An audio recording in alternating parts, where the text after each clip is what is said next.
You're listening to the Zone Coverage Football Show, where opinions, passion, and pride are always on the line. Live from Tees Towers, here's your host, Mark Tees.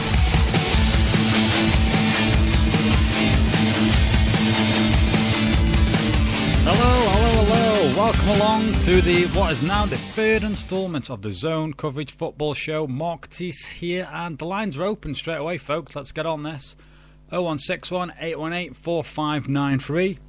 I do hope all is well wherever you are. Packed show coming up today. I've already tweeted out today's hot route. Got a bit of a bugbear really with NFL Europe, the shop that us guys get this side of the pond for our jerseys. £70 for a jersey if you want one, which is okay, I can sort of live with that. But then you go on the website, the stock is limited, and now you can get a personalised jersey. So I looked at the shop. If you're a Browns fan, there's only a certain player's jersey. You all know who that is going to be. You want another Browns player? You got to pay £90. So today's hot route is all UK NFL fans are getting ripped off. And I've got, I feel it's going to be a bit of a ranty show.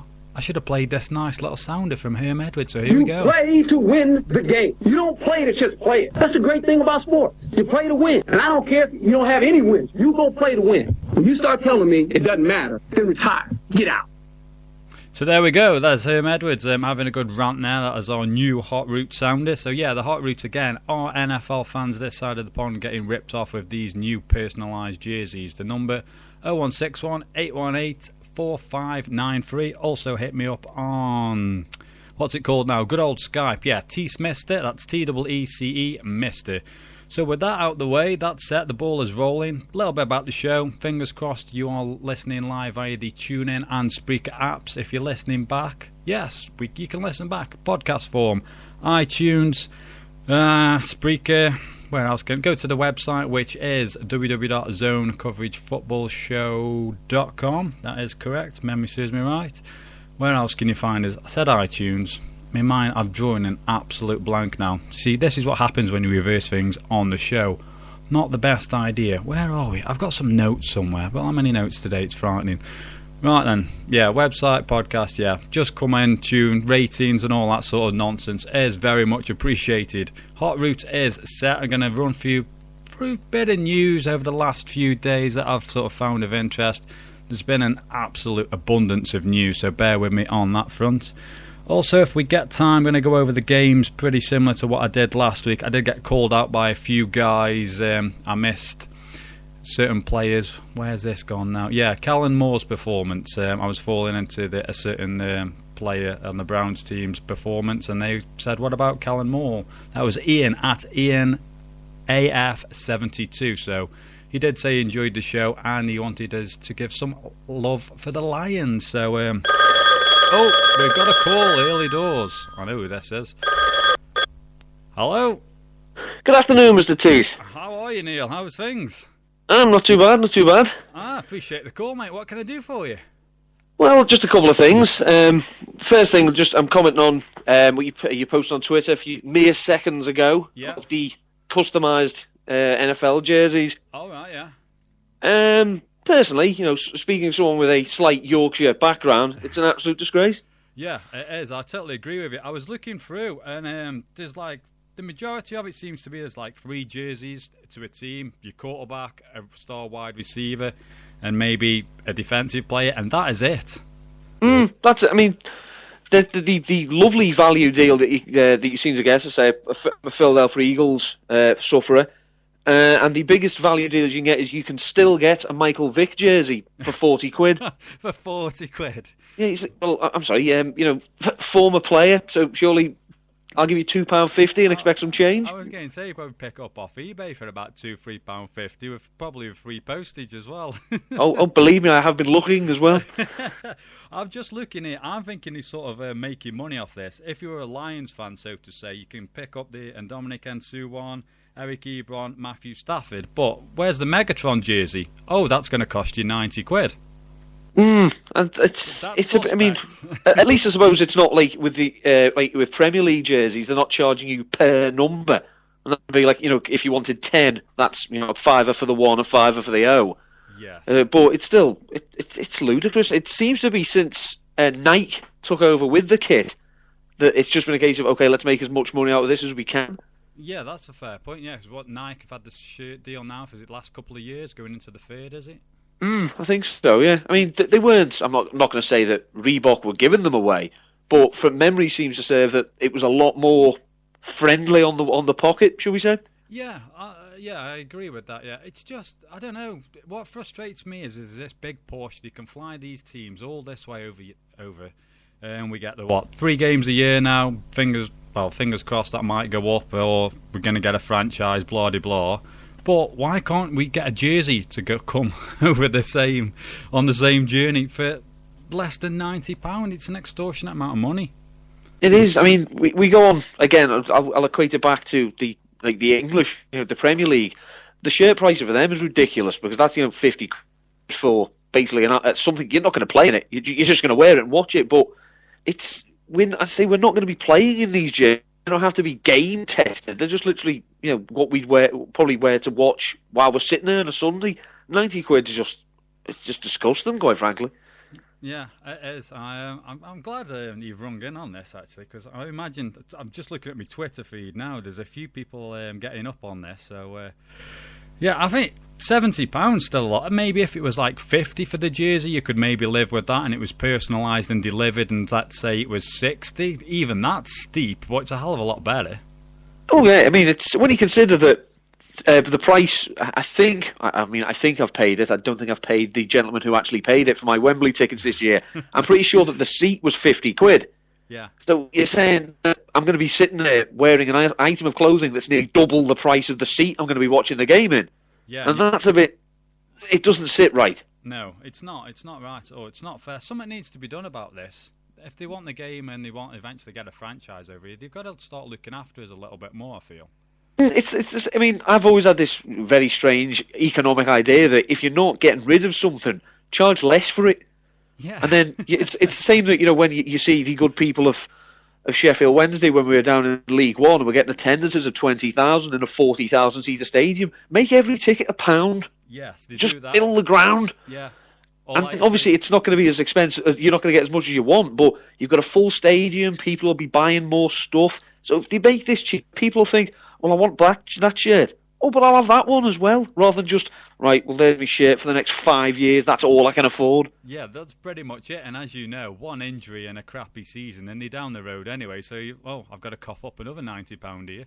Exactly. I mean, having a customised shirt as well, it's one of those, when you see grown men, which I tragically have to admit that I am, wearing football shirts with their own name on the back, you're thinking, grow up. Yes. But if you're paying £90 for an NFL shirt with your own name on the back, what's that saying? Yeah. That's the idea of, if I just turn up wearing this, I might get a shot. No, it's not going to happen, is it? No. But at least I suppose the bright side to that would be, at least you haven't got to change it every 3 or 4 years. True. There is always that, yeah. Oh, dear. Anything else I can do for today then, Neil? Well, it's just, as I've said, an Eagles fan, so obviously I'd like to talk about the Tennessee Titans just quickly. Yeah. Someone asked me in work the other day, they're NFL fans as well, they're quite interested. They just went, the question was quite harsh. They just went, what's the point of the Titans? Which I thought was, rather harsh because, it's in many guises as Houston and Tennessee, quite a storied franchise. But it did get me thinking, they're a very, very funny team, and obviously they play in your conference. I don't really have to worry about them as an Eagles fan, but I just wondered what your thoughts were on the Titans from a competitive point of view. Maybe what you look at them. Do you see them as a threat, or they'll just be there at the end of the season? I'd go with the latter on that. I feel I do feel for the Titans fans. It's not been a great number of years now. Jake Locker, for me, I watched him tear the Jets apart in a game last year before Mohamed Wilkerson put him out, and I think he missed the remainder of the season, and he looked good. But the issue is he can't stay healthy.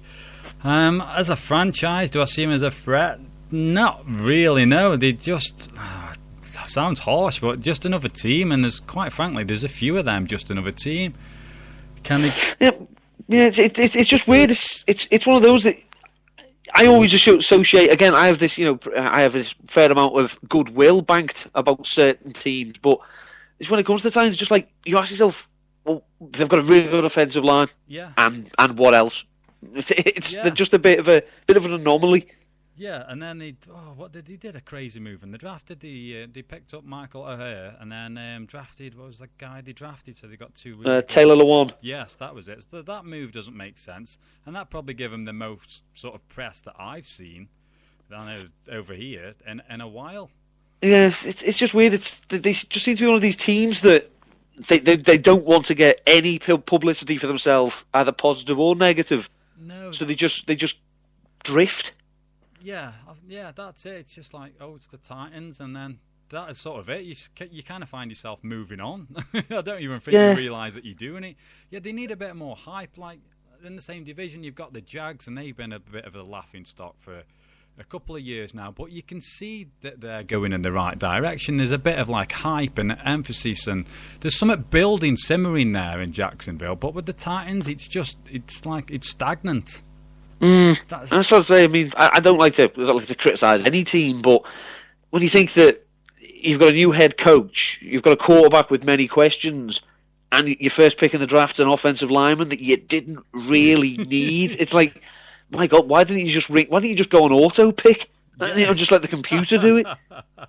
That would be a great option. That would. You could see like live pictures of the war room, and it's empty, and someone comes running in, and the auto pick's already been done. There's nothing. I always think that it just seems to me that's how the Washington Redskins have done their draft over the years, because they very rarely have first, second, or third round. It's just like, and let's go to the war room. Oh, it's locked. Yeah, there's no one in it. Yeah, come back on Saturday. yeah, we don't do Thursdays. Thursday night, no, that's the night out for us all. Oh dear. That's pretty much all I've got. I shall leave you to other people to speak to. Yeah, that's brilliant. I appreciate the call, Neil. And again, I know after the first show, I did tweet afterwards and say thanks for spreading the word and the continued support. So I'd like to do that once again now, mate. It's very, very much appreciated. I shall obviously have to, of course, plug UKEndzone.com. Yeah, go the site I have the honour of writing for. So if people can visit that'd be great. Yeah, Twitter handle, Neil. Do you want to give that out as well, mate? The Twitter handle is @UKEndzone. There's also @UKEZFantasy, and my Twitter handle is @NDutton13. And I like abuse. Like abuse. Hopefully, if someone from the NFL Europe shop's listening, we can deal with quite a bit this afternoon then. I'm free all evening if they wish to call me. Brilliant. I feel we can rally the troops on this one and get something sorted. So I appreciate the call, Neil. Enjoy the rest of your day, mate. Thank you. Thanks a lot, Mark. No Bye. problem. Bye. Fantastic. And that was Neil Dutton. As you said, you can follow him on Twitter @NeilDutton13. I believe that is correct. Back to the show then. The hot route even seems to have created quite a stir. I'm just going to run through the Twitter feed now, so just bear with me while I sort of catch up on this. While I do that, I'll give out the number again. That is 01618184593. And also, let's go for a record. Can we take 2 calls in a show and maybe finish on time? I know I'm asking a lot here. Right then. Where are we going? Yeah. Oh, Christ, got another message from here from Mark Blaney. He says, yeah, even before any names on 70... Oh, another call. Hang on, bear with me 1 second. Hello? 2 calls in a show. Hello? Time. Hello, Mark. Hey, hi, Steve. How are you? I'm good. How about yourself? Very good, thanks. The phone lines are going crazy. I've got another call coming in. We'll leave that one for now, but... How's things, sir? I'm doing well. I just got one quick question. I'll let you get to the other calls. Okay, cool. Finally catching you live this time, not listening to it on a Monday or Tuesday morning. No, I appreciate that, mate. A question that me as a Jet fan has running through my head. Okay. And it's probably nothing, but what happens if Johnny Football Manziel turns out to be this fantastic franchise quarterback and we let him go by us in the draft? No. I can live with that because I don't think he's going to turn out that great. I'm being that bold. You don't think he's going to be that great?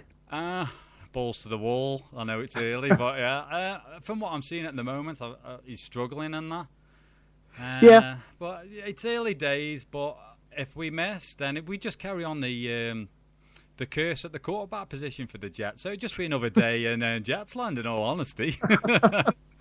That just sits in the back of my head every couple of days, especially now that preseason football's starting, and the not so much of a quarterback controversy that we have, which I'm grateful for. Yeah. But I just keep on thinking once in a while, what if this kid turns out to be really good? I'm not saying he's going to be Peyton Manning good or Brady good, but what happens if he turns out to be really good and we passed up on him? I think there'll be a lot of teams that can look at that, especially the Cowboys if Romo's back, say, decides to pack in. Hindsight's a beautiful thing, I feel. For me, our pick was the correct one. We needed safety help, secondary help, so I agree. I'm a bigger picture is let's go back again. Bigger picture is all that nonsense we had with that other quarterback. I didn't want that again. I didn't want the circus. I'm glad it's gone. And what will be, will be. I know it's sort of like the easy way out of the conversation, but I didn't want that. No, I completely agree. I think we had a great draft this year. We made a lot of smart picks in the draft this offseason. And I agree, I don't want the media circus like we've had for the last couple of years. And if we brought him on, it would have been that media circus. So in a way, I'm happy, but there's still that part of me in the back of my head thinks, what happens if this kid turns out really good and we passed on him? Yeah. I just hope that it doesn't come to that. We can say that about Lowe. Last year, didn't we pass up on, a couple of years ago, was it Alshon Jeffrey, who ended up with the Bears, who's an absolute stud now, and we picked up Stephen Hill. So there's a lot.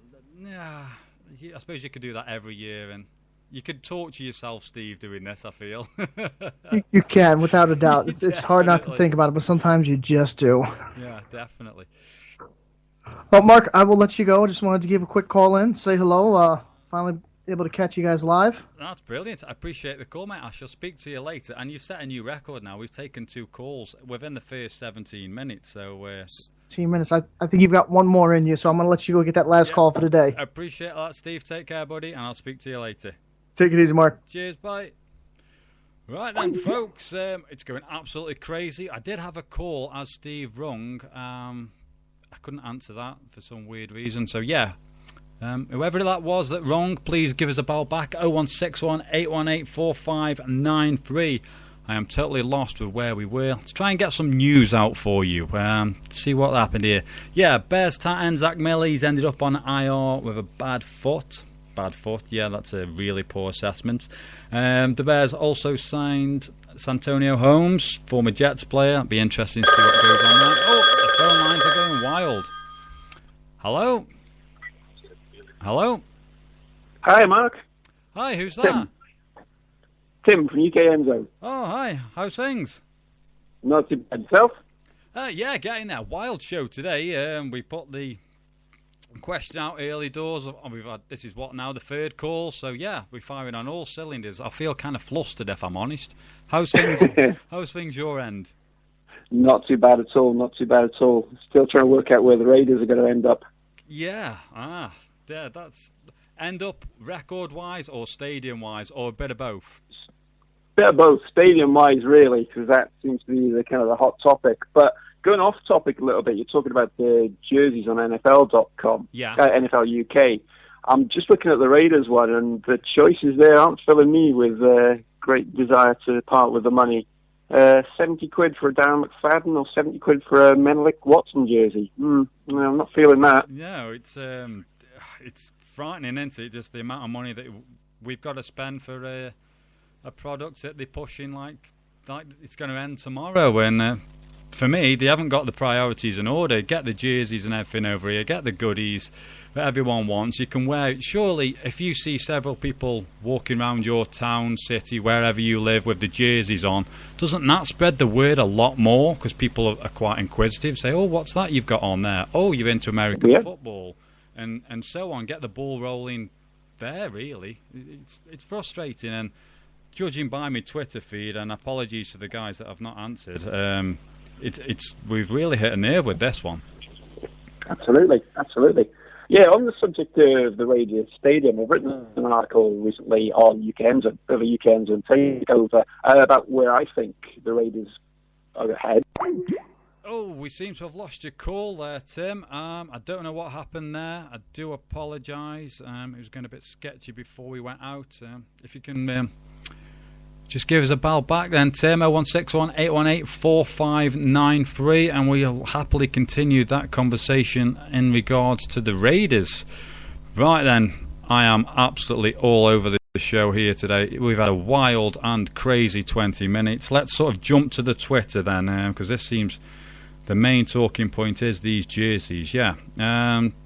Mark Blaney mentions that delivery and your name on the back equates to around about £100. He's sticking with his throwback. Thank you very much.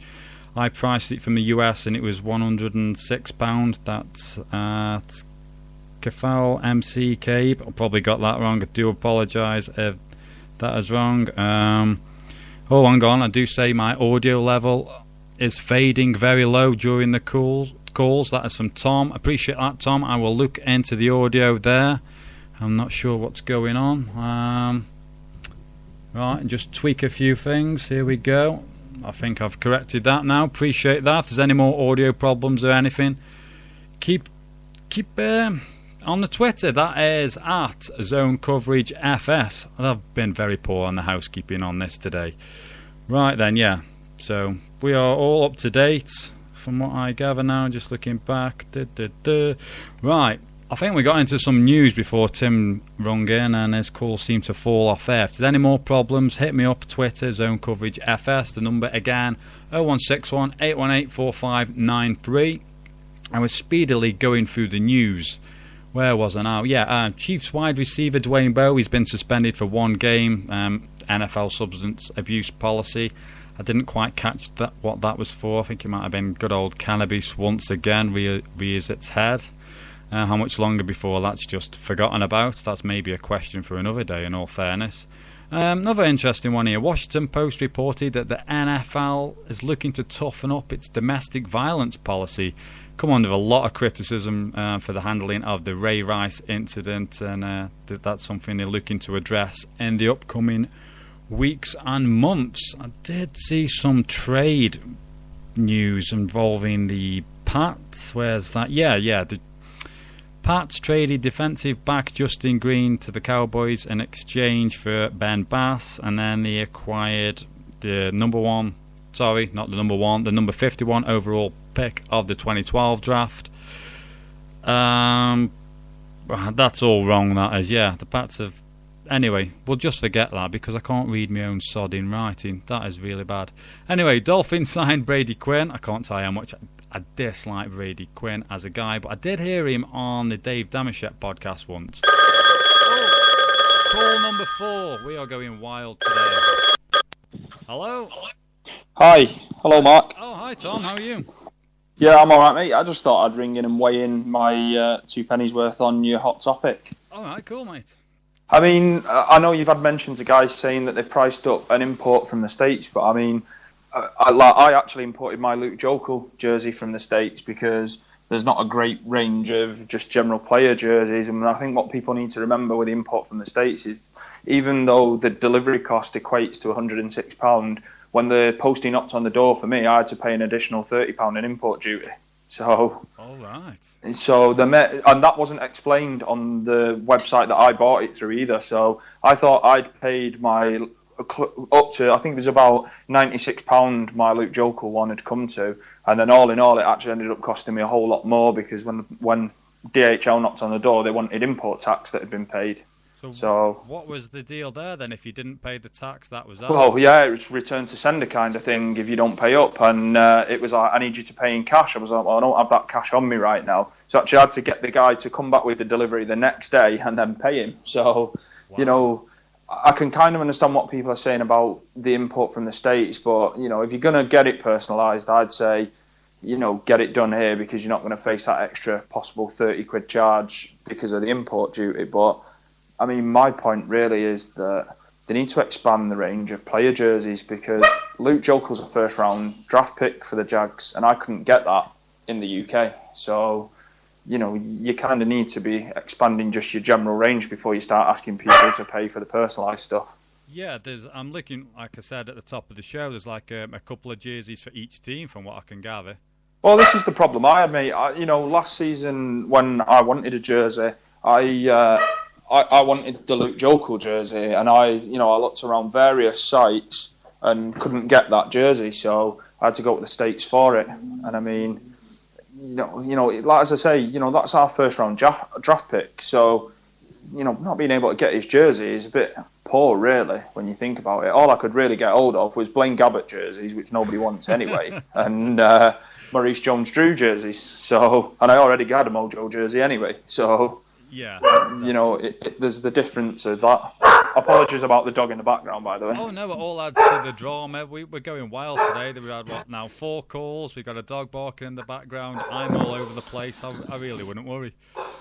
Yeah, I mean, I just think they need to do more generally to offer a better across the board level of product to UK fans before they start asking us to fork out premium money for personalised jerseys. Yeah, I totally agree with you. It's just, like I say, it's just frustrating. You can't get who you want, and why should you have to pay £90 for a jersey? Yeah, I mean, this is it. I mean, it's all well and good, like I say, if you want your name printed on the back of a jersey. Each their own. Obviously, everybody likes what they like, don't they? But I mean, for a lot of people, they just want the existing players' jerseys. They want a player jersey of some sort. I mean, that's my personal preference. I want a player's jersey, and the fact that you're looking on a site and. Bearing in mind the team I support is supposed to be committed to this country for 4 years, so you would think they would have a wide range of products for that, to boost the fans. But well, yeah, definitely. You think that those jerseys would be out there pushed even more than everyone else's? Well, this is it, mate. And like I say, it just strikes me that the way it's being done at the moment is it's just a token offering to us, really, and we kind of should be lucky for what we're receiving. Yeah, but they shouldn't be like that. That frustrates me even more. It's like say, a token gesture. It's like, but why? Yeah, but that's what I mean. Like I say, for us as UK fans, like bearing in mind, we're going out and supporting these games, and we're paying good money to keep supporting these games. But then the return potentially isn't being done the same from the NFL. I know, there's cost involved and all that sort of stuff. They've got to weigh up the commercial viability of that sort of stuff. But the other side of that is, offer as a service. If you don't offer the right range, then people are not going to come and buy from you, really, are they? No, that's pretty much nail on the head, really. But, I mean, like I say, I'm sure plenty of other people have got opinions, but, I mean, I'm pretty sure when you look through, most people are probably saying a similar sort of thing. Offer us a better base product, and then we might consider you premium products. Yeah, that's a fair point, yeah. Is there anything else I could do for Tom? How are your Jags getting on? Anything you've seen in these 2 games? I'm quite happy with the way Blake Bortles is coming along. I mean, I'm happy with what I've seen so far. I think that's proving to be a more and more shrewd pick each time I watch the highlights. So, I'm real happy about the way that's going. I'm obviously happy with the direction in which the team are going, and I mean, I've been speaking to some of the Jags players recently, so, for anyone who's listening who doesn't know who I am, I'm the editor of Huddle Magazine, so, I mean, I've been speaking to Toby Gerhart about his move to the Jaguars and what made him come there, and it's really interesting to hear one of the players that's moved this season really go on about how great Gus Bradley is, how great the organisation is, and the role that's had in convincing him to make that move. So, when you've got your players saying that kind of stuff, you really can't be any happy with the direction that your team's going.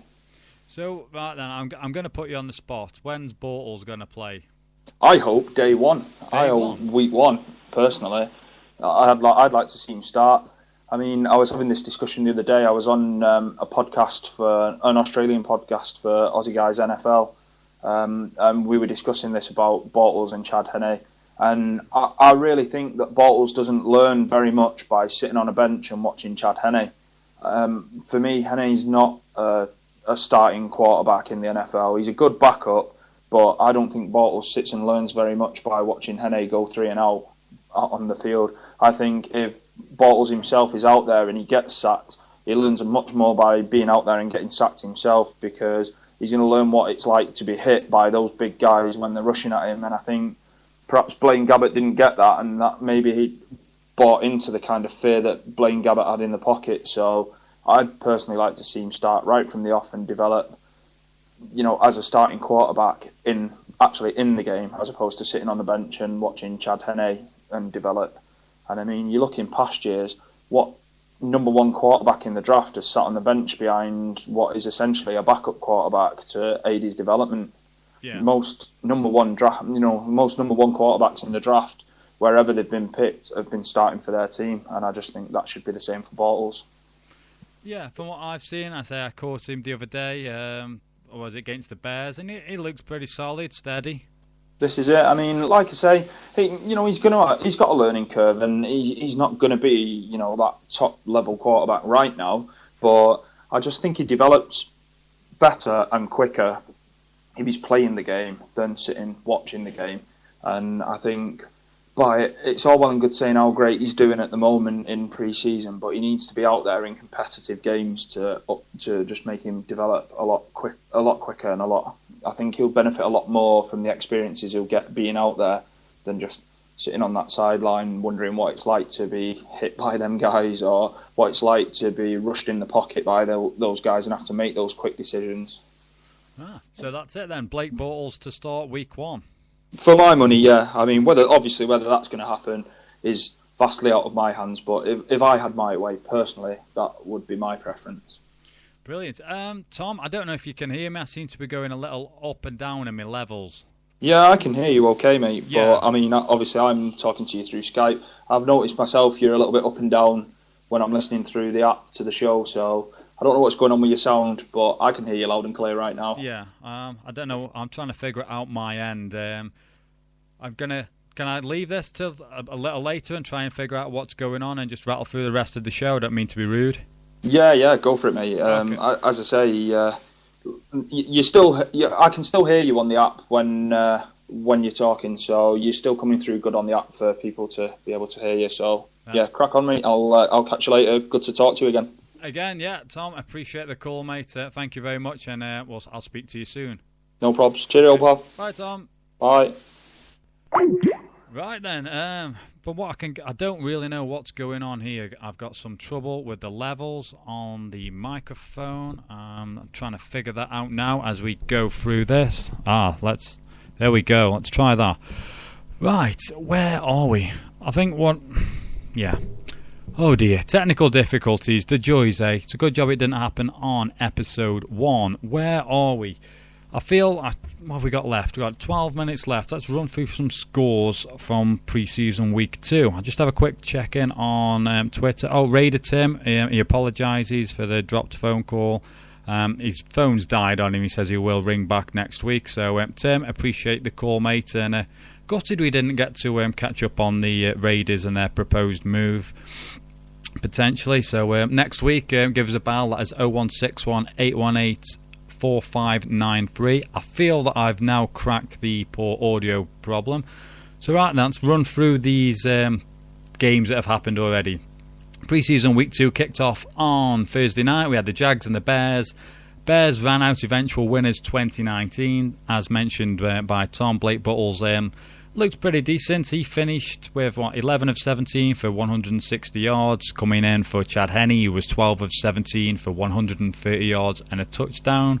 Rookie Alan Hurns, he had 4 receptions for 74 yards. The backup battle in Chicago, that continues. Jimmy Clausen and Jordan Palmer. Where are we now? Yeah. Clausen was 11 of 15 for 94 yards, 1 touchdown. Palmer was 6 of 19 for, I believe that reads, 73 yards. Both defences, I will add, looked pretty solid against the run when the first teamers were out. So that takes us on to a wild game in Boston with the Eagles at the Pats. This one finished 42-35 in favour of the Pats. Intriguing backup battles going on throughout the league. Another one here.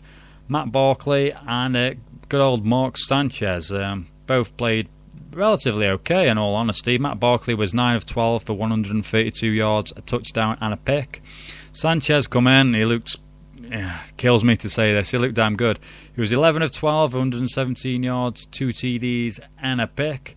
Good old Jimmy G of the Pats, he went and threw his first touchdown pass. Actually, I'll read that again. He threw touchdown passes on both of his opening drives. He finished 6 of 12, 72 yards, and of course, 2 touchdowns. Ryan Mallett come in a little later. He was 7 of 11, 92 yards and a touchdown. There was no Riley Cooper or Macklin for the Eagles. Yeah, Jonas Gray, running back for the Pats. He had 12 carries for 98 yards. Ridley did fumble in this game. And Jordan Matthews, wide receiver, he had 9 receptions for 104 yards in that game also. Takes us on then to the rather lackluster and dull Tennessee Titans then. Any Titans fans, please contact us, 0161 818 4593. How do you feel that your team is perceived by the rest of us that have this affection for the pigskin? What's the crack there? Do you feel that you're undervalued, underappreciated, or do you have any real strong opinions on this? Let us know. Zone Coverage FS. You can also email the show. Didn't give that out. That is zonecoveragefoootballshow@mail.com. So get emails in and I'll read them out as we go. So Titans Saints. Saints won this one 31-24. Jimmy Graham. I love Jimmy Graham just for the sole fact that the NFL have said, Luke, no dunking. You broke a post. The other game. Last season against the Falcons, it caused us a delay and we had to get a few £1 million worth of adverts in because we haven't got enough money. So, what does a good old Jimmy do? 2 touchdowns, dunks them both. I applaud you. Will you be doing that in a game when it's costing you 15 yards? We'll see what happens there, but I applaud your stance on that. It's an absolutely ridiculous law where you can't have fun in a league anymore. Grow up, NFL. You've got alleged wife beaters doing what the hell they want, 2-game suspensions, and yet you're bloody cracking the whip when it comes to dunking a ball over the goalposts. What's with that? Anyway, the Titans looked pretty good in this game. Jake Locker was 8 of 11, 75 yards and a touchdown. Zach Mettenberger come in. It made the most of his spell because Charlie Whitehurst left the game. He finished with figures of 20 for 25, 269 yards, 2 TDs and a pick. Wide receiver Justin Hunter had 4 receptions for 111 yards, 2 touchdowns. No Drew Brees again, so in was Luke McGowan. He was 12 of 20, 117 yards, 2 TDs. And the Saints D forced 5 turnovers and 4 sacks with Kenny Vaccaro, the outstanding performer. And the Saints D, excuse the rattling of paper, because I am, as ever, not that well prepared. Right then, Lions Raiders. This one finished 27-26 in favour of the Raiders. I absolutely wiped the floor with Matt Schaub last week. He looked a lot better this week, in fairness. Where are we now? Yeah, he finished the game pretty strong. He was 8 of 13 for 87 yards. Derek Carr led 3 scoring drives. He was 9 of 16 for 109 yards and a touchdown. Where are we? Yeah, Matthew Stafford looked very, very good. He threw TD pass on his opening 2 drives. He was 9 of 10 for 88 yards. Sprayed the ball around 5 different receivers. No Megatron this week. Dan Orlovsky was 8 of 12 for 153 yards, and Tate had 3 receptions for 41 yards and a touchdown. Where Bryce Butler and Andre Holmes also stand out. Bryce Butler had 4 receptions for 74 yards and a touchdown. Holmes was 2 receptions, 42 yards. Moving swiftly on. Sorry if I am rattling through these. We'll sort of wrap this up. Fixtures, results-wise, so you guys know what the crack was this past week. So if, like me, I managed to stay up to about 2 o'clock last night. Faded, woke up, iPad still on the bed, plug still in. No battery, nothing. So I caught the first half of the Jets, but we'll get into that one later. Seahawks Chargers, 41-14 to the Seahawks here. Russell Wilson looked outstanding, 121 yards. He was 11 of 13, actually ran for 2 touchdowns. Marshawn Lynch come in. He was only in for a couple of series, if I'm honest. That was his first preseason action. So into the fold stepped Robert Turbin. Looked very, very impressive. So when Lynch is probably gone at the end of this season, they're priming Robert Turbin for a bigger role in this offense, and he had 12 carries for 81 yards and a touchdown. Percy Harvin looking to regain some consistency and stay injury-free. He had 4 receptions for 31 yards. Phillip Rivers was in for 1 series. not really much going on, in all honesty. I think if it were TD pass to Keenan Allen, it was his only reception of the night. Malcolm Floyd had reeled 2 in for 30 yards. Well, yeah, Kellen Clemens come in for Rivers. He was 14 of 21, 149 yards, 2 touchdowns. Oh, also, BJ Daniels and Terrell Pryor both added rushing touchdowns late on in the game for the Seahawks.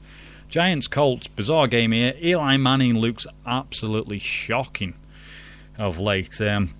His poor preseason form continues. He completed 1 of 7 attempted passes for 6 yards. He had a interception that was wiped out by a penalty. But backup Ryan Nassib, where did he finish now? Ryan Nassib? I did write this down. No, I didn't. I got that all wrong. Anyway, Ryan Nassib come in. He scored he hit Corey Washington with 55 seconds left in the game as the Giants rallied from 26-0 down, scoring all 27 points in the fourth quarter. Hakeem Nicks, what's the choice words now for Hakeem Nicks without dropping an F-bomb on the show? Let's just say he turned up for this game. 5 receptions for 53 yards in a bizarre game. Bizarre ending there in the fourth quarter. Giants running out winners 27-26. Right, Packers-Rams. Sam Bradford was in action for the first time since his ACL tear. He completed 9 of 12 for 101 yards and a touchdown. Looked pretty decent in fairness. Rodgers also made his preseason debut. He had figures of 11 of 13 for 128 yards and a touchdown. Eddie Lacy was in, 5 carries, 25 yards. And Rams running back, he's probably way down on the depth chart, but it's still no comfort to him. As he appeared, he's done for the year. The left ACL tear, so that's not good there. Where are we? Well, a couple to go, 3 minutes left of the show. Fingers crossed the audio is holding up. Right then. Where are we? Ravens-Cowboys, 37-30 out to the Ravens in this one. Tony Romo was also back in action. Pardon the pun there. He was 4 of 5 for 80 yards and a touchdown. Des Bryant reeled in 3 receptions for 59 yards and a touchdown. Despite an opening 80-yard touchdown drive, Joe Flacco finished with disappointing figures, if I'm honest. Completed 9 of 17 attempted passes for 113 yards. The Ravens' Devontae Thompson returned a 108-yard kickoff on this one. Ravens also returned a fumble for touchdown. Bernard Pierce, he had 7 carries for 55 yards, and CJ Mosley led the team with 5 tackles. Right, 2 minutes left. Jets-Bengals, it was 25-17. I'll just rattle up this one off quick. Andy Dalton looked very, very impressive. He completed 8 of 8, 144 yards, a touchdown. AJ Green was the standout in this, really. 3 receptions, 69 yards. Mohamed Sanu also caught a touchdown pass, 2 receptions, 56 yards. Gio Bernard was in, 7 carries, 22 yards. Jets quarterback-wise, I didn't see Vic. I couldn't be bothered. Well, I couldn't be bothered. I fell asleep. 10 of 13, 98 yards, a pick and a rushing TD. CJ 2K, 10 carries, 63 yards. Powell had 4 carries, 41 yards. Rookie Calvin Pryor's first bit of action as well, led the team in tackles. And on the Bengals, the Avontes Burflet looked damn good. I've got a minute left. Apologies to Dolphins, Bucks fans, Bills and Steelers fans, but the Dolphins run out winners 20-14 over the Bucks, and the Steelers toppled the Buffalo Bills. And EJ Manuel, what's to be said about that? To be fair, not very good. Oh, also, once you turn the page over, you'll see the rest of nonsense that I've written down. Texans, Ryan Fitzpatrick looked a hell of a lot better as I crash into the mic stand there with a waving arm. Clowney looked okay as well. A couple of outstanding plays in the backfield as the Texans won 32-7. Vikings beat the Cards. The gloved wonder Teddy Bridgewater touchdown pass with a few seconds left. They beat the Cards 30-28. I am 35 seconds left. I am done and dusted. Catch the show next week. Catch me on Twitter after this. Zone Coverage FS. A wild, wild show, you'll all agree. Until next time, folks, hustle, hit, and never quit. Thank you for tuning into today's show. Unable to listen live? We've got that covered. Simply search the Zone Coverage Football Show in either iTunes or Stitcher Radio. And don't forget to subscribe. All our shows and details on how to call into the show can be found on the website www.zonecoveragefootballshow.com.